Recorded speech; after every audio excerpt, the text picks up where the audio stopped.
everyone. Welcome to the video series of the subject Object-Oriented Program. I am Alisha. I am working as an assistant professor in LG Institute of Engineering and Technology. In this video lecture, I am going to cover the topic Introduction to Classes and Objects in Java. And this particular topic is a part of unit number 2, Classes, Objects and Methods. So let's start about classes, objects and methods. So whenever you are going to implement any software based application, you must need to think about the objects. So first of all, what is an object? Say for the example, I am going to implement one student information system in which I want to store the name of the student, roll number of the students and marks of the students and the details and information about the students, and later on I want to generate the mark sheet. So this particular software application stores the information about the student. Say for the example, this is one student having the information, the name is Ram, he is a boy, he is 12 years old and studying in standard 8 and having the marks equals to 12. The another object is like this, and who is a girl and having the information Sita, she is a girl and she is 5 years old and studying in standard 1 and having the marks equals to 15. Such a information I want to store in a system. So this will become the objects of your system. So you just need to analyze your system object first. Then these two objects we can identify if we are going to implement such a student information system. Now, so what is the object? Can you define it now? This object is basically a instance of the classes. Your Java programs can be defined as a collection of such objects like Ram, Sita and many other objects you can identify. And all the objects communicate via invoking each other's methods. If you are defining some methods in your programs, then actually this object communicate with each other by invoking the methods, right? Now this object actually represent an real-time entity and it can be distinguishably identifiable. Say further, Sita and Ram both are differentiated by the information stored inside the properties, right? So this all are the distinct with the identification, some different identification. And this object having the two things, this object having the state as well as behavior. Now can you identify the state and behavior from the objects? Yes, this object has a unique identity and this actually a memory address that refers to store that particular object. Now state is consisting a state set of data fields, or we can say the information, or we can say the properties with their current value which is assigned to that particular data member. Now behavior actually defines a set of methods. So whenever you are defining set of methods with your object, it actually defines the behavior of the object. And can you identify from this given example, this Ram and Sita both are the objects and both are the students, right? So these two are the objects. Now can you identify the state names from the information? The name, gender, age, standard and marks. These all are actually a state of these two student class objects, right? Now behavior that we can identify as a methods. Say for the example, in our application, if I want to calculate the result of both the students, then the behavior can be calculate result. Display result can be a behavior. Now this can be represented by your methods. So this too can be a methods. Now what is the class? The class is basically a template or blueprints that actually defines the variables, or we can say the data fields and methods which is common to these all the objects. Now you just need to identify which are the objects in your system. Now after identifying the objects, you just need to define one basic structure for this all the objects and which is common to all the objects, and from that common structure you can define the actual class. This class is basically a structure of the objects. Say for the example, this Ram and Sita are the objects of the class students. So you can design one class students and you can derive lots of objects from the defined class student, and two objects that I have already seen you, Ram and Sita, right? Now the UML notation for the class diagram is this rectangle having the three parts: class name, then data fields, and last one is a methods declaration. So this is the UML notation, and this UML notation again you will study again in this object oriented concept theoretical chapter unit number 8 also, right? Now what is class? More about the class. This actually objects holds the value for the variables defined in the class, right? And the object is called an instance of the class, and you can create as many instances as you want in your program from the class. And class is a basics for the Java language. If you are going to implement a single method public static void main, then also you must need the class in your Java program, right? Now each concept we wish to describe in Java, it must be defined only and only inside the class.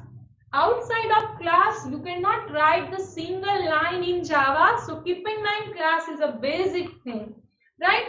This class defines a new data types which called as a reference data type, and whose values are stored inside, or it's stored as an object, right?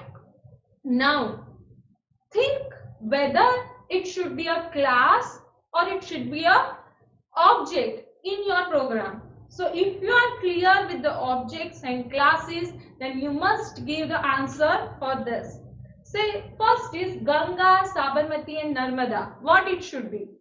Object or class? If it is an object, then you have to give the class name for this object. This should be a object and the class should be a river, right? Because this Ganga, Sabarmati, Narmada, these all are the rivers. So we can design one class structure for these three objects, and you can define the data members and methods inside this class also. Now the second is city. What should be? It should be class or it should be a object? It should be a class. And which kind of object, which type of object you can derive from the city class? Can you give the name? Ahmedabad, Vadodara. This can be the object of the city class, right? Now fan. What it should be? It should be a class. And what kind of object you can define? Ceiling fan, then 3 wings fan, 2 wings fan, red color fan, brown color fan. This should be our objects, right? The fan which is available inside your room, that all can be represented as an object of a fan. Computer. This computer can be a class, right? And which kind of object you can create? Computer one having some different microprocessor, having some keyboards, having a motherboard of a different kind of companies. Such a different second computer you can define as an object of this computer class. Now box, that should be a class. Box 1, box 2, box 3 you can create as an object. Now box with red color, box with white color, this should be the objects. And the class you can define as a box, and the color should be the property inside this box class, right? Now color, what should be color? It should be a class. And what kind of object you can create from color class? Red color, blue color, white color. green color. This can be an object of a color class, right? Now, how to define the class in your Java program? So here this is the class definition. A class can be defined as a template that describes the behavior, state that object of its type supports, right? Now general form of a class is like this. You just need to create a class by using the class keyword, then give the class name, then create the body of the class like this, and you just need to create write the data member and function within the class body, right? And this semicolon is optional. Whatever I have written inside the rectangle braces, this all are the optional. So in Java, whenever you are defining the class, this semicolon is optional. Though you are writing, though you are not writing, then also there will be no compile time error, right? Now what you can define inside the class? Now inside the body of the class, you can declare the data member by using the type, then instance variable name, and inside this body part of the class, you can define the methods, as many methods as you want to write inside the class like this.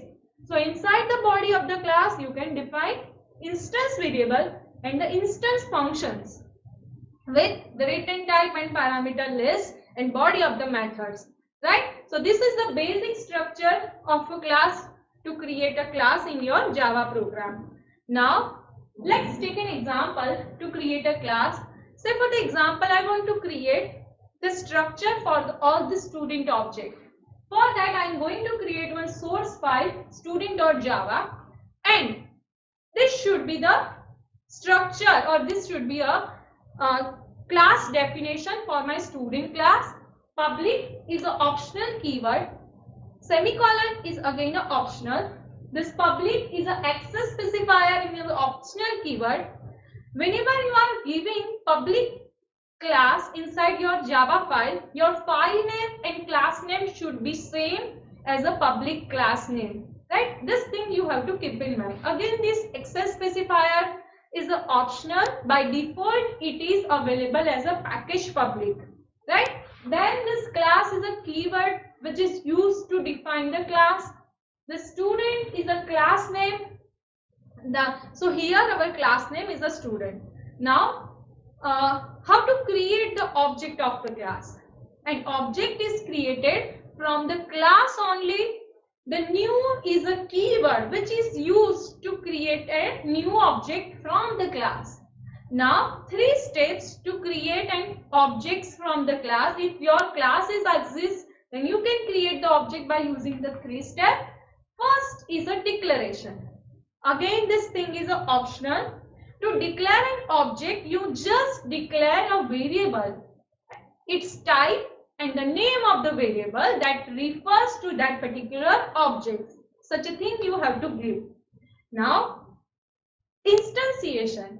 It actually uses the new operator and actually allocate the memory for the newly created object. And this should be from the same class type.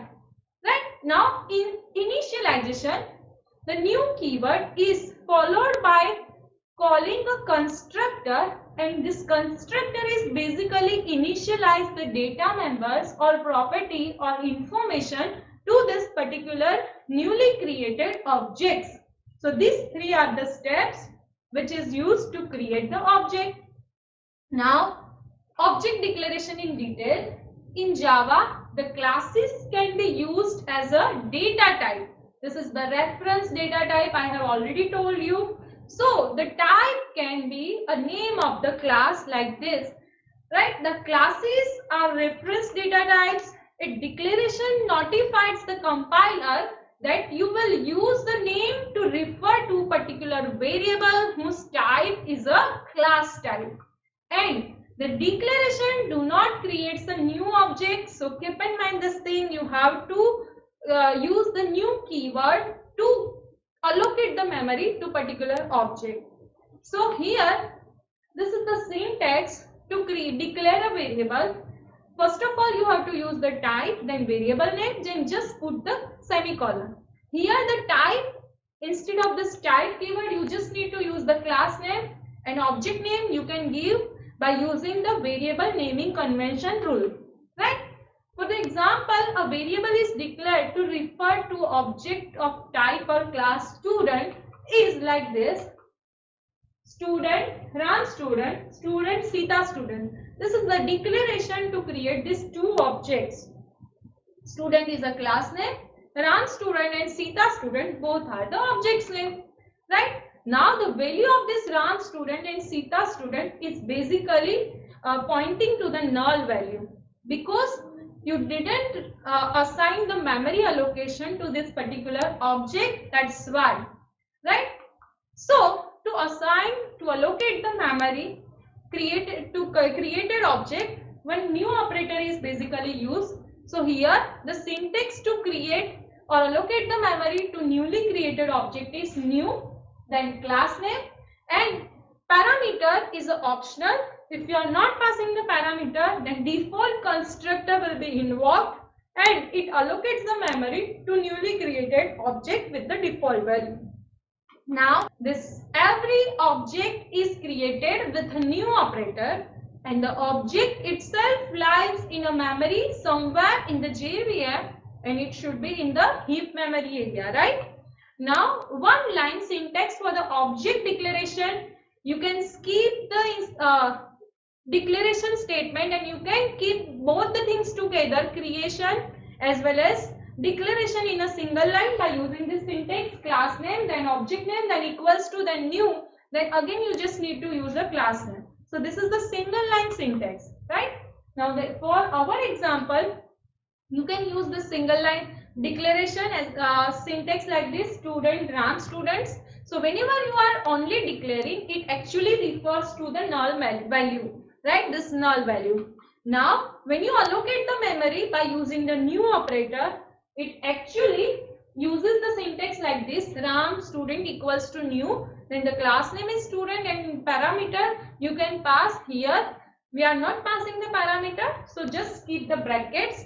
And when you write like this, it actually this refers to the particular object which is allocated inside the heap memory area. So now this Ram student actually refers the memory location, or we can say the object of the student class.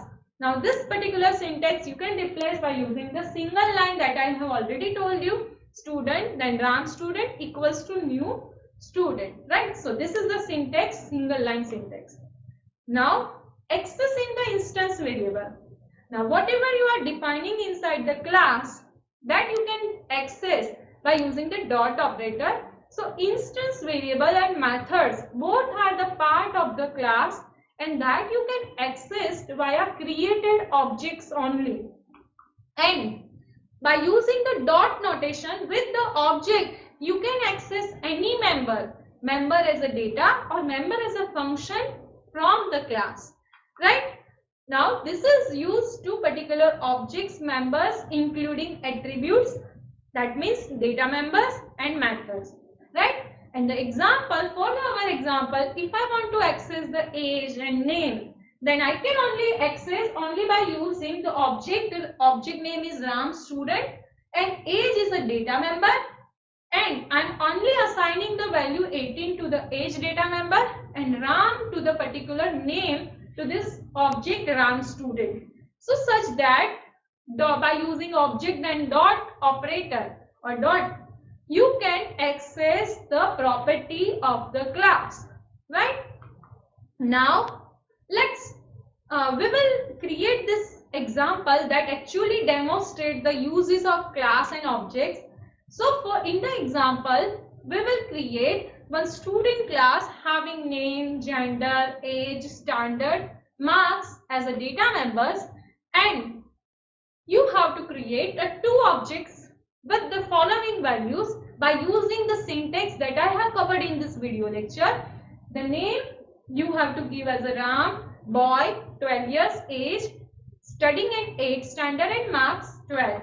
And another object you have to create by using the this particular property, Sita, girl, 5 years, standard 1, and marks 15. Such a two object you have to create, right? And after creating object, you just need to use the properties of the class with objects, and you have to display the detail of the student who has more marks, right? So this we will do in our next video lecture. So keep watching my videos. Here I am going to end this session. Thank you for watching it. Thank you all of you.